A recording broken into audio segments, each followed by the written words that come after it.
MCU phase 1 হলো Marvel cinematic ইউনিভার্সের MCU এর শুরু। এই ফেজে পৃথিবীর সবচেয়ে শক্তিশালী সুপারহিরোদের পরিচয় করিয়ে দেওয়া হয় এবং শেষে তারা একসাথে দি অ্যাভেঞ্জার্স দল গঠন করে।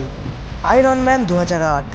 ধনী শিল্পপতি টনি স্টার্ক একজন অস্ত্র নির্মাতা। একদিন অপহৃত হওয়ার পর তিনি বুঝতে পারেন তার অস্ত্র ভুল মানুষের হাতে যাচ্ছে। বন্দি অবস্থায় তিনি প্রথম আয়রন ম্যান স্যুট তৈরি করেন এবং পালিয়ে আসেন।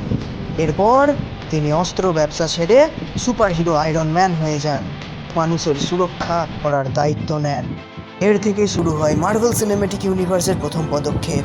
এরপরে আছে দ্য ইনক্রেডিবল হাল্ক 2008। বিজ্ঞানী ব্রুস ব্যানার একটি পরীক্ষার সময় গামা রেডিয়েশনের প্রভাবে রেগে গেলে বিশাল সবুজ দানব হাল্কে পরিণত হন। সরকার তাকে ধরতে চাইলেও তিনি নিজের শক্তিকে নিয়ন্ত্রণ করার চেষ্টা করেন।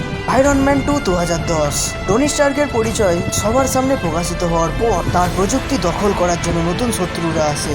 এদিকে নাতাশা রোমানফ একে ব্ল্যাক উইডো এবং নিক ফিউরি এর মাধ্যমে শিল্ড সম্পর্কে জানা যায়। ভবিষ্যতের অ্যাভেঞ্জার্স দলের ভিত্তি আরও শক্ত হয়, যার পরবর্তী মুভি হলো 2011 থর। অ্যাসগার্ডের রাজপুত্র অহংকারের জন্য পৃথিবীতে নির্বাসিত হন।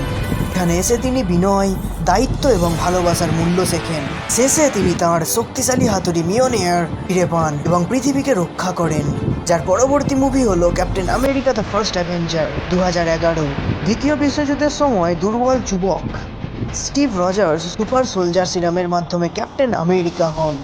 তিনি হাইড্রার বিরুদ্ধে লড়াই করেন এবং শেষে একটি বিমান বরফে বিধ্বস্ত হওয়ার পর বহু বছর বরফের নিচে আটকে থাকেন। এই ফেজের অন্তিম মুভি হলো দি অ্যাভেঞ্জার্স 2012। লোকি পৃথিবী দখল করার জন্য টেসারেট ব্যবহার করে এক ভয়ঙ্কর আক্রমণ চালায়। তখন Nick Fury Iron Man, Captain America, Thor, Hulk, Black Widow এবং হকাইকে একত্রিত করেন। সবাই মিলে দি অ্যাভেঞ্জার্স দল গঠন করে নিউ ইয়র্ককে রক্ষা করে। এই সিনেমার শেষে প্রথমবার থ্যানোসের উপস্থিতির ইঙ্গিত দেওয়া হয়, যা ভবিষ্যতের বড় গল্পের সূচনা। এমসিইউ ফেজ 1 হলো সুপারহিরোদের আলাদা আলাদা পরিচয় থেকে শুরু করে তাদের একত্রিত হয়ে দি অ্যাভেঞ্জার্স দল গঠনের গল্প। ভিডিওটি ভালো লেগে থাকলে অবশ্যই সাবস্ক্রাইব করবেন।